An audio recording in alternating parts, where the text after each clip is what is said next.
La reconstruction de la République démocratique du Congo date d'il y a une quinzaine d'années, avec naturellement le programme initié par le président Kabila d'alors.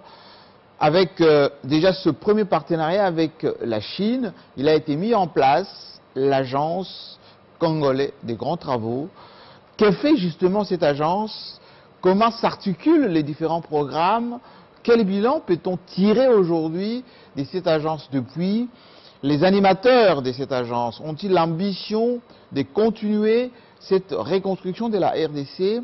Combien de concessions aujourd'hui sont en cours d'exécution à travers la République? Quels sont les chiffres qu'on peut donner? Parce qu'effectivement, il y a débat dans certaines provinces. Voilà, aujourd'hui, nous avons la chance d'avoir le patron de l'agence congolaise de grands travaux qui est notre invité. Bienvenue, monsieur le directeur général. Merci. Alors, je signale que vous êtes le patron de la CGT. J'aimerais dans un premier temps, parce que très souvent, on ne connaît pas les animateurs, les mandataires qui gèrent un peu toutes ces grandes structures. Qui êtes-vous, le directeur général? Je suis Charles Médard Ilunga Mwamba, ingénieur civil de construction. Et d'ailleurs, ces titres, depuis une année, j'ai été élu, plus d'une année d'ailleurs, le président du conseil d'administration des ingénieurs civils de la République démocratique du Congo. C'est un ordre qui a pour ambition surtout d'aider la République à optimiser les investissements, notamment en tant qu'ingénieur civil. Ça veut dire que vous avez eu voix au chapitre, vous connaissez la matière, et vos pairs vous reconnaissent les compétences en la matière. Et effectivement, vous savez, aujourd'hui, d'abord l'Agence congolaise des grands travaux, nous avons un plan stratégique de développement. Nous en avons eu d'abord un premier qui a couvert la période de 2014 à 2020. Et aujourd'hui, nous avons un nouveau plan de développement qui va couvrir la période de 2020 à 2024. Pour dire que nous avons eu d'abord un passé et nous avons des perspectives très élogieuses. Alors, donnez-nous un peu l'historique de cette agence. Pourquoi ça a été mis en place et qu'est-ce que vous avez fait concrètement? L'Agence congolaise des grands travaux a été créée. Le programme géniteur à la base duquel on a créé l'agence, c'est le programme sino-congolais. Donc, les contrats, les conventions signées avec la Chine. Vous savez, aujourd'hui, la Chine, c'est les grands partenariats. Absolument. Et donc, la mise en œuvre de tous ces partenariats. C'est l'usine du monde. Dans les domaines des infrastructures en général. Donc, infrastructures énergétiques, infrastructures routières, infrastructures sportives, sociales, infrastructures diverses. Donc, là, la mise en œuvre, c'est donc l'Agence congolaise des grands travaux. Mais nous sommes un service public sous tutelle du ministère qui est en charge les infrastructures et travaux publics. C'est ce qui veut dire que vous êtes au niveau national. Au niveau national. Ce plan stratégique de développement, vous le déployez à travers le pays. À travers tous les pays. Est-ce que vous pouvez nous donner quelques exemples de réalisations que vous avez faites, pilotées à partir de Kinshasa avec vos naturellement Oui, vous savez, Kinshasa aujourd'hui, c'est vraiment le miroir de la République par rapport aux infrastructures. L'agence a fait rayonner Kinshasa grâce, vous le savez, à la voirie urbaine qui a été modernisée. Le boulevard du 30 juin, vous savez ce que ce boulevard a été, ce qu'il est devenu aujourd'hui. L'avenue Tourisme, vous avez l'hôpital du Cinquantenaire, vous avez les boulevards Lumumba, dans sa version modernisée. Tout ça, c'est l'Agence congolaise des grands travaux. Vous avez l'avenue Triomphale, le boulevard Triomphal. À travers le pays, il y a plusieurs connexions. Vous avez des routes revêtues, la route Kasomeno-Kasinga. Vous avez des ponts qui ont été construits. Je vais vous dire que la République, à un moment donné, n'était pas habituée à voir des ouvrages, des grands ouvrages. Il y a eu des grands ponts. Le pont Pozo a été construit. Les ponts Pozo dans le Congo central. Oui, le pont Luangue du côté de... Non, le pont Luangue est déjà là, c'est avec la Banque mondiale. Oui. Mais l'Agence congolaise des grands travaux travaille sur la RN1. Et c'est à ce titre d'ailleurs que depuis quelques années, nous sommes le maître d'ouvrage délégué dans trois grandes concessions. Et à la faveur de cette expérience, nous sommes en train de développer des très très grands projets, des grandes envergures notamment, l'autoroute de l'aéroport, l'autoroute centre-ville aéroport. Qui va de d'où à où cette autoroute? Et qui va de Sergent Moké vers l'aéroport de Ndjili en longeant la route de marécage donc en allant vers l'aéroport. Oui. Et là, c'est un projet très très avancé. Nous avons un grand projet aussi. Vous êtes au niveau des études ou c'est quelque Nous chose avions qui va... déjà fait les études. Oui. Nous avons lancé l'appel d'offres international. Il y a eu des candidats et nous sommes dans une procédure. Vous commencerez quand à peu près ces travaux en principe, vous savez, le partenariat public, c'est des négociations de longue haleine. Et ça exige beaucoup de compétences, en fait, il faut regarder la rentabilité du projet. Nous sommes en train de réexaminer avec le partenaire quelles sont les conditions d'une meilleure rentabilité. Alors, je vais vous poser quand même une question philosophique, pratique un peu, qui s'est débat aujourd'hui. Beaucoup de gouverneurs de province, anciens ou nouveaux, s'accaparent souvent des réalisations, disant que c'est eux qui ont réalisé tout cela. Par exemple, au Katanga, la route entre Lubumbashi et Kolwezi. Dans d'autres provinces également, Nord Kivu, ou bien Congo central, etc. Qu'en est-il exactement? Quels sont les travaux, ou plutôt des ouvrages qui relèvent de votre compétence, et peut-être certains travaux qui relèvent de la compétence des provinces? Ah oui, je crois que là, il est d'abord important que je vous donne juste quelques informations sur 3 grandes concessions. Oui. Nous avons d'autres concessions. Il y a des concessions qui viennent à peine de naître aussi, notamment Sakanya Kasumbalesa, il y a Kolwezi Dilolo et bien consort. Mais je vous donne juste des informations sur 3 grandes concessions qui sont nées depuis 2010 avec des évolutions. C'est notamment la concession de la route Lubumbashi-Likasi-Kolwezi, la concession Lubumbashi-Kasumbalesa, plus ou moins 90 km. Likasi-Kolwezi, là, c'est plus ou moins 304 km. Et la concession Matadi-Kinshasa, avec toutes les extensions qu'il y a. Parce que grâce à ces concessions, qui globalement, pour les 3 concessions, nous avons plus ou moins presque près d'1 milliard en termes de contrats signés. 1 milliard de dollars.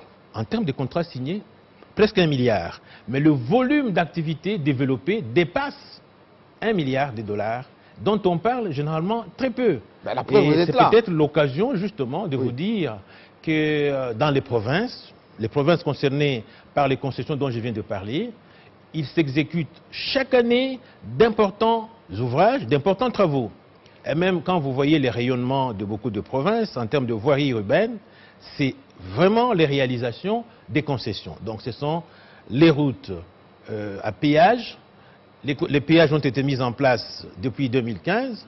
Et quand je vous montre par exemple l'évolution des recettes, nous sommes partis avec un niveau de recettes en 2010 très faible, 15 millions, 14 millions, 12 millions. Et aujourd'hui, les recettes ont pratiquement triplé. Les recettes de route? Les recettes de route. D'accord. Alors, parlons-en un tout petit peu de ces... Parce que, bon, d'abord, il faut que m'expliquiez quand même ce qui relève de vous et de provinces, parce qu'il y a beaucoup de débats autour de ça. Ça, c'est de 1. De 2, d'abord, ces recettes, c'est quoi la forme? Comment vous avez mis ça en place? Qui collecte? Ça va où? Et c'est géré comment? Très bien. Alors, vous voyez, financer les infrastructures, ce n'est pas facile. Alors, l'État essaie de se réglementer de manière à mettre en place des structures qui permettent de capter le financement privé. Donc, on recourt aux privés qui ont des capacités pour renforcer le financement. Oui, pour apporter le financement. Et c'est ce qui s'est passé dans ce cadre. Un privé, Sopeco SGR, amène des financements dans chacun des projets et l'État s'engage à lui donner le droit de bénéficier, de faire jouir, n'est-ce pas, des péages. Donc il a des bénéfices de l'exploitation. Grâce au péage, il se rémunère. Et depuis lors, pour améliorer la gouvernance, ce qui a été fait, c'est que, nous avons prévu d'abord que les recettes soient collectées grâce aux banques. Donc nous avons c'est les banques qui collectent sur place. Ce n'est pas quelqu'un qui paye aux individus, les individus qui vont verser à la banque. Pas du tout. L'usager qui arrive, eh ben, il s'adresse plutôt à la banque. Il est accueilli par des agents de péage, juste pour identifier sa classe. Et dès là, il va payer la banque. Tout l'argent des péages est encaissé directement par Raobank. Il y a un partenariat Raobank avec les concessionnaires. Et il y a des mécanismes de répartition automatiques. Ce qui fait que les travaux prennent 80%. Donc, tout l'argent qui est collecté par les péages, il y a des mécanismes automatiques qui affecte 80% aux concessionnaires pour les travaux et les 20% qui restent, il y a notamment les provinces, à titre de devances pour les provinces. Et vous savez que les provinces ont la charge d'assurer la sécurité et tout ça. Et donc il y a la maîtrise d'ouvrage. Mais sinon, 80% sont affectés aux travaux et les travaux sont contrôlés. Et je peux vous dire qu'un autre bénéfice de cette expérience, c'est que quand nous regardons le coût de ces travaux, en tout cas, les travaux réalisés dans les cas des concessions ont les meilleurs coûts. Ça veut dire que les partenaires ont été bien sélectionnés. Et les risques, vous savez, dans ce projet, dans ce contrat, les concessionnaires assument tout ce qui est risque financier. Ah, c'est-à-dire que, d'abord, il faut qu'on puisse un peu comprendre ce qu'on appelle le partenariat public-privé. Oui. Ces privés qui arrivent avec leurs fonds, avec leurs partenaires, etc., ils prennent quand même des risques. Et en fait, ils assument presque tous les risques financiers. Parce Quand que, le trafic n'avance pas, oui. eh ben, c'est à leur péril. Donc c'est eux qui doivent manager pour savoir... Exemple, quel aujourd'hui, type avec d'équilibre. coronavirus, par Et exemple, voilà. ça porte préjudice. Ça porte préjudice. Parce qu'ils ont emprunté auprès des banques, Oui, et comme il n'y a pas suffisamment de trafic, oui. il n'y a pas d'entrée, et ça pose problème pour pouvoir rembourser les prêts, etc. Mais est-ce que l'État congolais doit à ses partenaires privés? Oui, parce que quand on fait le compte, quand on fait la comptabilité, Oui. en termes de recettes collectées depuis 2010 ou 2009 même, Oui. jusqu'à ce jour, vous verrez que le bilan pèse plutôt en termes de travaux réalisés. Il y a eu beaucoup de réalisations, mais il y a eu moins Donc de l'État recettes. congolais a bénéficié des travaux, Oui. mais il n'y a pas encore remboursement Donc, il n'y sur a ces pas travaux. encore Il n'y a pas encore remboursement. retour sur investissement. Non, il n'y a pas encore un retour sur investissement. En plus, vous savez, dans cette forme de partenariat, il y a eu plus de flexibilité. Donc le partenaire accepte qu'il finance d'abord les travaux, qu'il ne se rembourse pas. Naturellement, il y a un taux d'intérêt, c'est vrai. Mais d'abord, il affecte les recettes aux travaux. Alors qu'est-ce qui explique ces malentendus, entre guillemets, entre certains élus dans certaines provinces qui imputent aux partenaires privés s'accaparer de ces recettes? Il y a un flou quant à la gestion de tout cela. Non, je pense qu'il y a réellement un déficit de communication. Vous savez, un contrat qui implique plusieurs partenaires mérite beaucoup de communication. Nous avons fait beaucoup de sensibilisation autour de provinces et naturellement, il y a eu une réelle compréhension. Par exemple, le gouverneur Mouyège, quand il parle des concessions, il vous explique le bienfait des concessions. Je vous dis par exemple, Oui. le pont Lualaba, Oui. le pont Pozo, Oui. c'est des grands ouvrages. Le pont Lualaba, ça fait 702 mètres. 700 Le pont Pozo, mètres. 200 mètres. Mais c'est des ouvrages très importants. Vous savez, par exemple, ici à Kinshasa, la route bypass. Oui. Mais nous, on a reçu, l'État, à un moment donné, avait des difficultés pour financer ce projet. L'État a dû recourir à la concession pour sa réalisation. Et des 58 millions de dollars de contrat office de route à l'époque, lorsqu'on nous a donné ce projet, eh bien, dans le cas de la concession, il a été financé grâce donc à la collecte des péages, mais à 24 millions de dollars. Et donc, il y a une bonne gouvernance d'abord. Vous savez, quand le privé arrive, il y a beaucoup plus de rationalité. On doit optimiser le coût et tout. Et donc, moi, ce que j'ai dit, c'est qu'il y a eu un déficit de communication.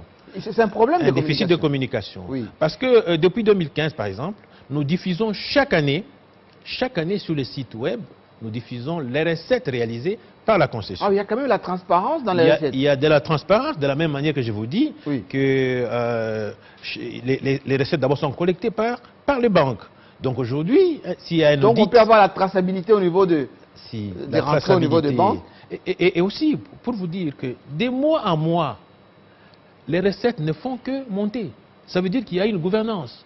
Il y a des contrôleurs des recettes affectés par les provinces, affectés par les maîtres d'ouvrage, donc le ministère des Infrastructures. Alors quelles sont aujourd'hui les concessions phares que vous avez à travers le pays? Oui, d'abord, les 3 concessions sont des concessions déjà en réalisation.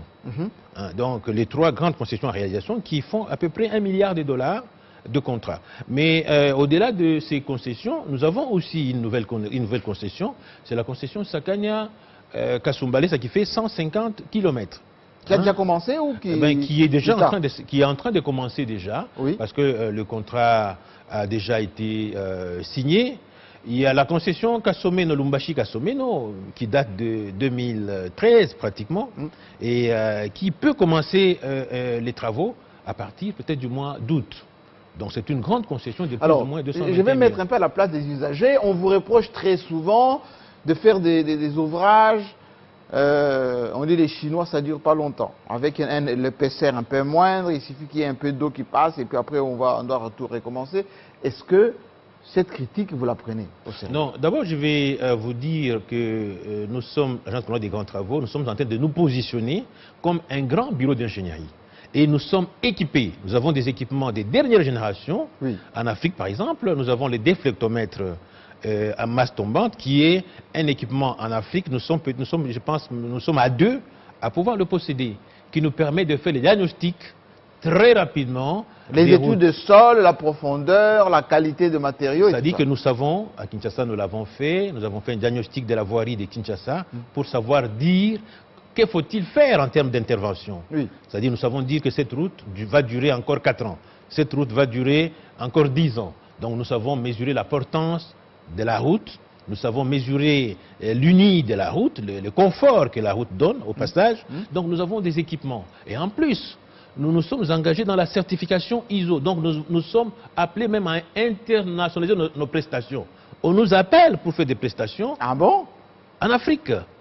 Pour vous dire que nous avons une certaine aura, l'agence des grands travaux, nous avons une grande expertise. Et nous avons comme valeur notamment l'intégrité. Et ça fait que nous insufflons une certaine confiance. Mais est-ce qu'aujourd'hui, dans la mise en Monsieur le œuvre. Directeur général, est-ce qu'on fait encore confiance à la RDC en matière de partenariat public-privé? Est-ce qu'il y a encore des privés qui sont à vos portes, prêts à vous accompagner dans certains Oui. Vous savez, les privés étudient toujours la manière dont vous êtes organisé. Oui. Et le privé, quand il arrive, il a besoin que vous puissiez partager avec lui les risques, un certain nombre de risques, que vous puissiez rassurer son investissement. C'est de ça que le privé a naturellement besoin. Et nous, agents des grands travaux, vous savez, nous travaillons avec des très grands partenaires, les Chinois.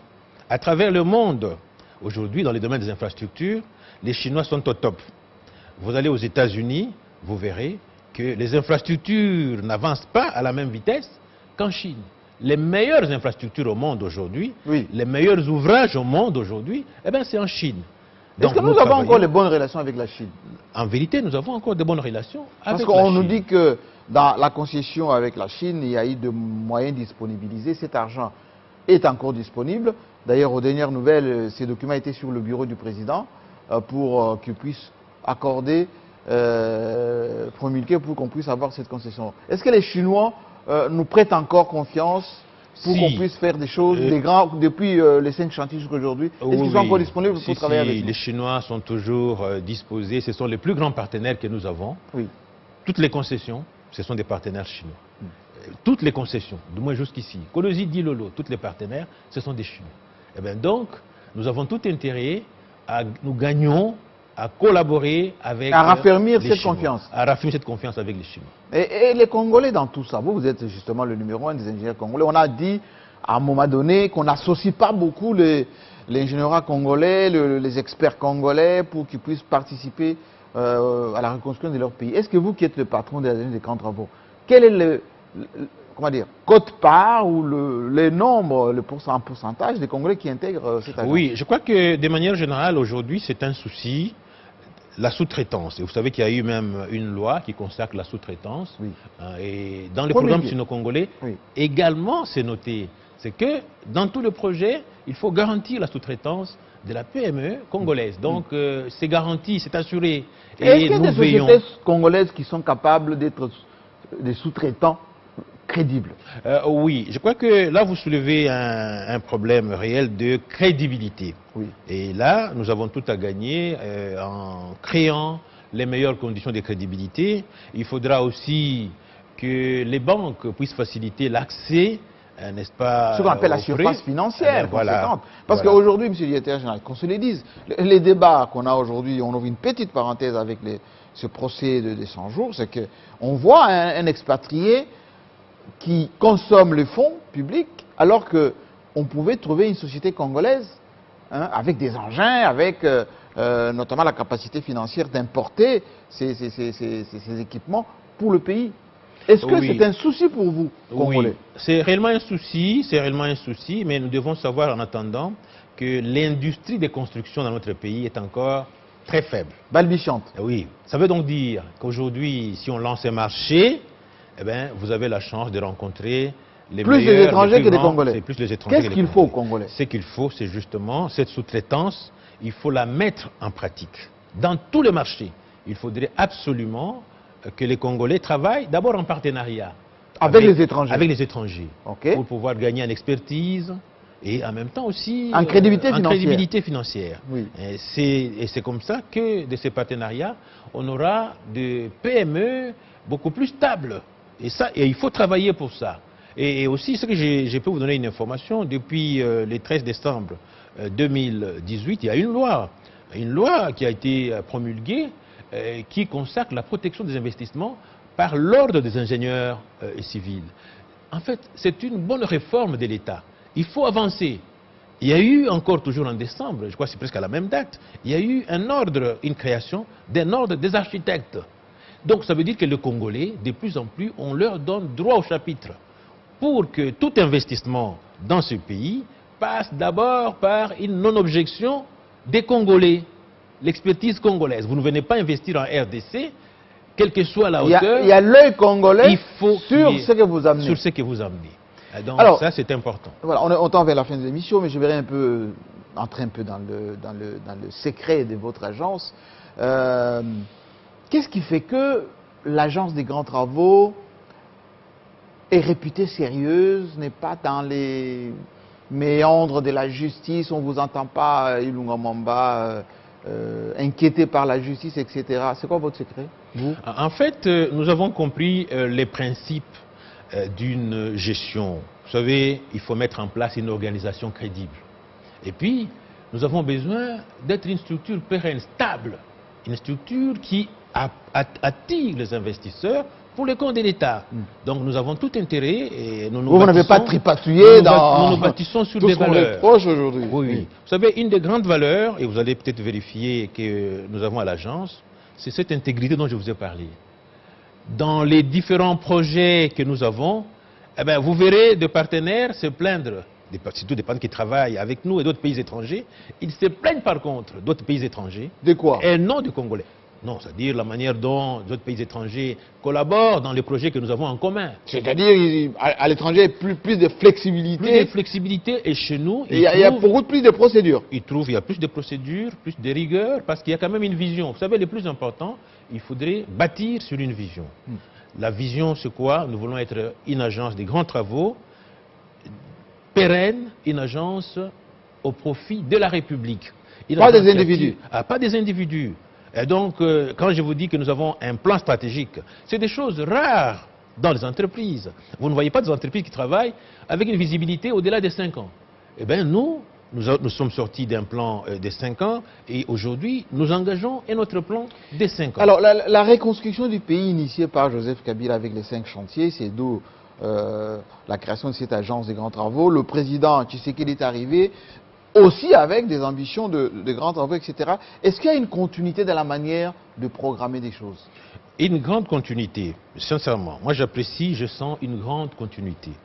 Je crois que nous avons expliqué tout le travail que nous faisons et c'est arrivé aux oreilles des dirigeants et je sens qu'il y a une continuité. Je sens et nous avons besoin avec la même ambition. Avec la même ambition. C'est pour cela que je continue à vous parler des grandes perspectives. C'est pour ça que j'ai eu l'occasion de vous annoncer, par exemple, qu'il y a le projet de l'autoroute de l'aéroport qui est en train de se mettre en marche. Le projet de Kasomeno-Kasenga en train d'avancer. Donc, c'est tout simplement parce qu'il y a une compréhension et la vision du développement du pays, c'est ça notre fil conducteur. Alors, parce que nous sommes en direct, monsieur le directeur général, il y a des questions qui viennent un peu de partout, de Paris, de Mbandaka, de Goma. Germain, Aline, qui nous appelle de Paris, en fait, qui cause cette question. Quelle est la responsabilité des partenaires chinois dans le péage, par exemple? Est-ce que les Chinois interviennent dans les péages lorsqu'il y a des concessions? Mais oui, disons que, je l'ai dit, les Chinois viennent comme une société de projet. Des projets. Société de projet, ça veut dire que lui amène un investissement d'abord. Il amène d'abord un investissement. Et il trouve un cahier de charges défini par les maîtres d'ouvrage. Le gouvernement définit un cahier de charges, il définit les besoins, et puis le gouvernement lui remet, n'est-ce pas, les péages. Et d'ailleurs, là c'est peut-être que je n'ai pas dit, nous sommes engagés dans un processus de numérisation, de modernisation des péages, pour les rendre encore plus automatiques, pour assurer une collecte plus fluide, hein, de manière à ce que exonération et tout cela, ça puisse cesser. Oui, parce que très souvent, il y a souvent, par exemple, certains véhicules de l'État, certains convois. Voilà. On a parlé des Kasumbalesa, on a parlé de même sur la route de Matadi, etc. Est-ce que ces exceptions, ces exonérations, vous allez lutter contre ça? Vous aurez les mains libres pour le faire? Oui, en vérité, l'État comprend. Des camions qui passent par dizaines? Avec des surcharges notamment? Oui. Oui. Et c'est là. Et ça abîme la route et puis bataille. Ces camions ne payent pas. Oui. Vous savez, quand vous regardez la manière dont est constitué les tarifs de péage, le tarif est péréqué. Ça veut dire que les plus légers, les utilitaires, les véhicules légers, payent moins, très faiblement, par rapport aux camions lourds qui, en nombre, ne répondent peut-être 20% seulement. Et ce sont ces camions lourds qui prennent. Pourquoi? Parce que ces camions lourds assurent une agressivité plus forte. Sur la chaussée. Une centaine de fois, oui, supérieure aux autres. Et donc, c'est ce qui fait que nous luttons sérieusement. Il y a notamment une réglementation sur la charge d'abord totale. Et bientôt, nous pensons mettre en place une réglementation sur la charge à l'essieu, parce qu'il faut combattre la surcharge. Et c'est la surcharge qui abîme les routes. Qui abîme les routes. Alors, Laurent Obandi qui nous appelle depuis Mbandaka et qui demande, est-ce que vous avez oublié le Grand Équateur dans ces grands travaux? Depuis 5 chantiers jusqu'aujourd'hui, on a l'impression que c'est la grande province la plus oubliée. Est-ce vrai? Si ce n'est pas vrai, qu'avez-vous fait d'abord? Non, moi je crois qu'il doit s'apaiser dans la mesure où on commence toujours quelque part. Quand on a commencé les grands travaux, vous avez vu, c'était d'abord Kinshasa. Oui. Et progressivement, on a commencé à aller dans toutes les autres provinces. On a été dans les Bandundu, on a été dans le Grand Kasaï, on a été dans le Katanga, on a été... Il y a eu Mbandaka Bikoro aussi, la route. Bon, disons que là aussi, il y a, de toute façon, en dehors de l'agence des grands travaux, il y a plusieurs d'autres projets. Il y a ProRoute, par exemple, qui est en Mbandaka, qui est dans la province de Grand Équateur. Et en ce moment, nous avons beaucoup de projets. Nous avons fait dernièrement une mission, plusieurs missions d'ailleurs, avec des partenaires chinois pour certaines installations électriques. La ligne Mbandaka Kikwit, Mbandaka Bandundu, je veux dire, eh bien, ce sont autant de projets dans la province qui vont se faire quand même. Qui vont se faire quand même. Ça veut dire qu'il ne peut pas y avoir... En fait, il faut avoir... D'abord, il faut avoir un plan directeur des développements des différents projets. Donc, les projets viennent. Mais vous savez, nous mettons plus un accent sur des projets qui ont une grande rentabilité. Oui. Et il faut les étudier. Vous savez que nous avons la chance aussi. Vous savez, la RDC, nous sommes traversés par de grandes routes transafricaines. Plus ou moins 3 à 4 routes transafricaines. Quand je dis 3 à 4, c'est parce que la 4e traverse à peine la RDC. Mais nous avons le devoir, et l'Équateur est concerné, la route transafricaine horizontale, de Lagos qui va vers Mombasa, passe par l'Équateur.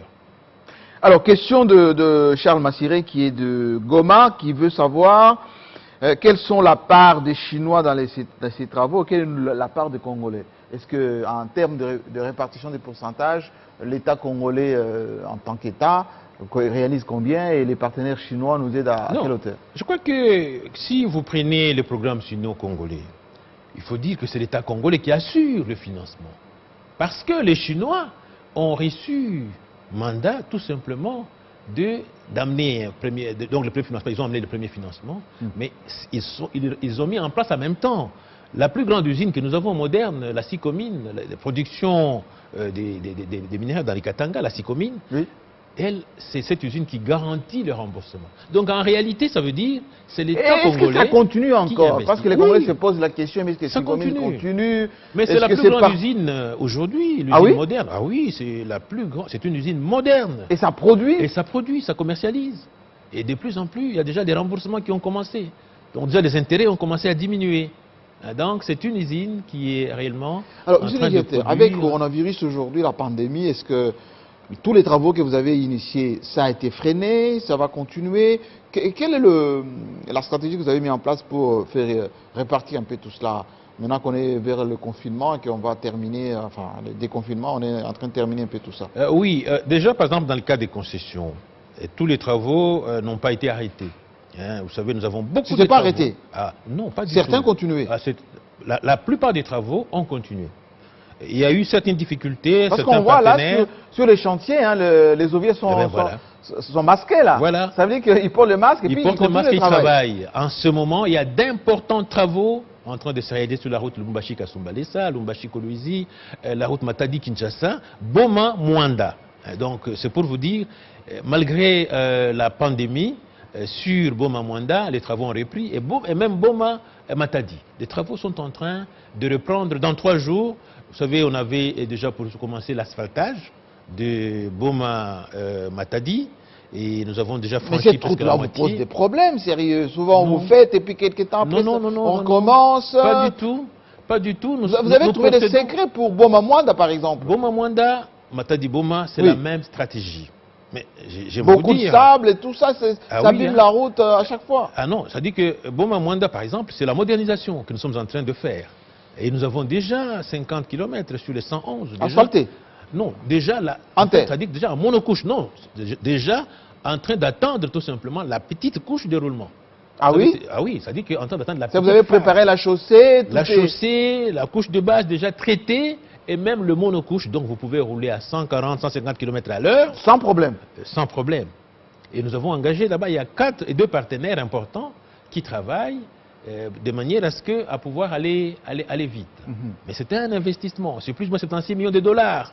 Matadi Boma, ça fait plus ou moins 81 millions de dollars. Il y a des nouvelles routes qui sont nées, des nouvelles avenues qui sont créées. Et je vous dis, il y a beaucoup. Aujourd'hui, nous parlons de la route de contournement de Lubumbashi. 27 km, une nouvelle voirie. Et nous sommes en train de penser à la route de contournement de Likasi, à la route de contournement de Matadi. Et donc, je vous dis, le processus est assez fort, il y a une grande visibilité. Alors, on va peut-être terminer avec les quelques questions, mais certainement, je sens que les Congolais sont très intéressés par la reconstruction du pays. Question qui vient de Libreville, au Gabon. Peut-on avoir une idée de l'apport de péage dans les finances publiques au secteur qui enrichit les gouverneurs? C'est Marcelin qui nous appelle de Libreville. Est-ce que ce péage enrichit les gouverneurs des provinces? Mais pas du tout, pas chez nous. Chez nous, je vous ai dit qu'il y a des mécanismes de répartition. Des banques, 80% de frais sont affectés totalement aux travaux. Ça ne va pas dans les poches et il y a des une gouverneurs? comptabilité, Oui. pas du tout, aucun gouverneur. Les gouverneurs collaborent. Et d'ailleurs, ça il faut Ils n'ont pas accès au compte. il faut saluer leur collaboration, les gouverneurs. Ils ont droit à 5% pour qu'ils puissent assurer la sécurité, qu'ils puissent assurer... Vous savez qu'ils ont un grand devoir, mais il faut accepter que les gouverneurs constituent une grande partie prenante dans le contrat, dans le projet. Et grâce à qui nous comptons toujours pour que ce contrat puisse bien continuer. Question de Gaston Catolet depuis Bruxelles, en Belgique, qui demande pourquoi ne pas informatiser les péages comme ailleurs, comme en Europe par exemple. Je vous ai dit que nous sommes dans ce processus, nous avions déjà commencé. Nous avons commencé d'abord par moderniser les infrastructures des péages. Oui. Aujourd'hui, quand vous voyez les péages de Kenge, les péages de Lukula et Consort, les péages de Kanye Kanyaka, partout. Informatiser et que les mettre en ligne. Oui, nous sommes en train d'informatiser. Oui. Et nous y allons progressivement pour que nous ayons les meilleurs péages. Nous avons certes aujourd'hui un grand personnel qui s'est plaint de cette informatisation. Pourquoi? Donc, pourquoi? Parce qu'ils aiment bien toucher au cash et en même temps, avoir quelques reliquats. Mais c'est en même temps l'emploi qui est en train de diminuer. Oui, oui, c'est vrai. Donc vrai. nous allons mais l'informatisation apporte des rationalité aussi. Voilà, hein. Ça va être très rationnel, Oui. mais nous allons créer d'autres emplois dans ces cadres-là. Je vous ai dit qu'il y a des nouvelles concessions qui naissent. Mais c'est une expérience extraordinaire, en Afrique d'ailleurs. Alors, il y a une dernière question qui vient d'Afrique du Sud. Est-ce que l'État congolais doit à ses privés de l'argent? Ah oui, c'est un partenariat. Je vous ai dit que nous mettons d'abord l'accent sur les infrastructures. Nous avons fait de ces péages les péages de financement. Parce que nous sortons même des routes concédées. Grâce aux péages, Nous sommes par exemple en train de faire des routes, par exemple la route Boma-Mwanda. Oui. Mais c'est grâce aux recettes collectées entre Matadi et Kinshasa. Ah, c'est pas l'argent de l'État congolais? Non, ce n'est pas l'argent de l'État congolais. Donc nous collectons les péages sur Kinshasa, Matadi seulement. Pas sur Matadi, Boma et consorts, non. Ce ne sont que les recettes de Matadi, Kinshasa. Alors, une question de curiosité, parce que les gens vont m'en vouloir si je ne la pose pas. On dit les Chinois eux-mêmes, ils font des barrages et collectent l'argent, du cash, ils mettent dans la poche. Mais où? Ça n'existait pas sur nos concessions. Mais il y a des responsabilités. Je vous dis que les provinces ont leurs responsabilités. Le maître d'ouvrage, donc le ministère des Infrastructures et des Travaux publics, a ses responsabilités. Mais qu'est-ce que les Chinois vont venir faire? Les Chinois ne collectent pas les péages. Les péages, c'est la banque. Et donc, les Chinois attendent. Les Chinois, c'est la comptabilité. Ils attendent d'avoir l'argent. Il y a des partenaires, des entrepreneurs qui attendent d'être financés pour travailler. Monsieur l'ingénieur, vous êtes à la CGT depuis combien de temps? Depuis le 21 janvier 2011. 2011. On est aujourd'hui en 2020. Oui. Ça veut dire que vous avez quand même géré cette agence depuis plusieurs années. Comment vous voyez l'avenir de cette agence? C'est une agence qui a des opportunités extraordinaires, je vous ai dit. D'abord, avec un âge moyen en dessous de 50 ans, autour de 48. Les ingénieurs qui sont là-bas? Ingénieurs, vous avez une grande part. Nous avons aujourd'hui parmi la meilleure expertise du pays. J'insiste, et j'ai des preuves, des éléments, parmi la meilleure expertise du pays. Et puis il y a des valeurs qui sont comptabilisées. Et nous avons cette rigueur d'évaluer les agents chaque mois. Est-ce que, monsieur Liéter, beaucoup de vos compatriotes nous suivent en ce moment à travers le monde, ingénieurs, techniciens, docteurs, tout ce que vous voulez, polytechniciens, et se plaignent toujours que vous ne faites pas appel à eux pour venir vous aider dans cette reconstruction du pays, etc. Il y a des copinages, comment dire, des positionnements, vous mettez que vos frères. Non, je crois que est-ce que c'est vrai d'abord? Est-ce que vous avez cette ouverture vers vos compatriotes? Une grande ouverture. Vous savez, on ne peut pas être fort en étant cloisonné, en travaillant en solo, non. Nous avons à gagner dans cette expertise, dans cette collaboration. D'ici 3 heures, nous avons une grande réunion, une visioconférence internationale avec des ingénieurs congolais qui sont à l'étranger. D'ici et qui sont ici, en RDC, dans des provinces, à Kinshasa, et ceux qui sont aux États-Unis, ceux qui sont en Europe. L'objectif, c'est quoi? Je vous ai dit, nous sommes en train de rassembler davantage cette énergie intellectuelle. Et nous avons besoin qu'aujourd'hui, l'ingénieur congolais participe au débat, qu'il participe à l'investissement, qu'il participe, n'est-ce pas, au choix des investissements, que l'ingénieur soit étudié. Vous savez, le développement du pays, c'est d'abord une affaire des ingénieurs. Ils sont dans l'industrie, ils sont dans les infrastructures. Ce sont les 2 piliers qui permettent la croissance d'un pays. Les 2 piliers. Et là où on a expérimenté, en mettant les ingénieurs à leur place, en leur donnant la place qu'il faut, le développement est exponentiel. Merci beaucoup. Vous vous rendez bien compte qu'effectivement, il y a la personne qu'il faut, à la place qu'il faut dans cette agence congolaise des grands travaux. Vous êtes à l'étranger. Prenez soin de prendre langue avec le directeur général de l'agence congolaise des grands travaux. Explications ont été données aujourd'hui à plusieurs questionnements de ces concessions à travers le pays. Parfois les débats avec les élus, les débats avec les populations, c'est tout à fait démocratique et tout à fait normal, la redevabilité, mais vous avez eu quelques éléments de réponse. Nous allons y revenir assez régulièrement pour vous donner la quintessence de ce qui se passe ici dans le pays. Depuis que le président Joseph Kabila avait mis en place cette agence avec le partenariat avec la Chine, ça continue avec le président Tshisekedi aujourd'hui, que nous sommes dans le plan stratégique de développement de la RDC. Merci beaucoup. Dans quelques instants, la suite des programmes de votre chaîne et puis portez-vous bien. À la fois prochaine.